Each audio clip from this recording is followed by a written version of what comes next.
Mantan disjoki Natalie Holzer geram disebut netizen tak menurut suami setelah melayangkan gugatan cerai pada Sule. Diketahui sejak kabar Natalie Holzer cerai muncul, ibu sambung Rizky Febian ini memang masih terus warawiri di layar kaca dan menceritakan kehidupan rumah tangganya bersama Sule yang kini di ujung tanduk. Akan tetapi sikap Natalie Holzer ini kemudian banyak menimbulkan pro kontra di mata netizen.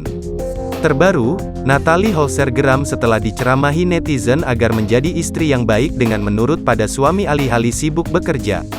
Padahal, sebelumnya Natalie Holzer blak-blakan penyebabnya banting tulang meski sudah menggugat cerai Sule karena harus menghidupi anak semata wayangnya, Atzam Adriansyah Sutisna yang masih berusia 6 bulan.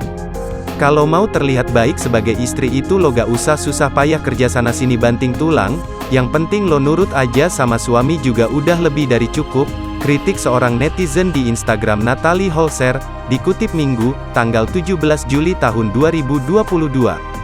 Tak terima dengan tuduhan soal bukan istri penurut, Natalie Holzer beri balasan pedas.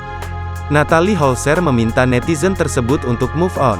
Sebab menurutnya, masih ada banyak hal yang belum Natalie Holzer ungkap soal rumah tangganya di hadapan publik. Move on bah, kan belum semua kuungkapkan yang sebenarnya, balas Natalie Holzer pedas. Akan tetapi, balasan pedas Natalie Holzer itu justru berbalik.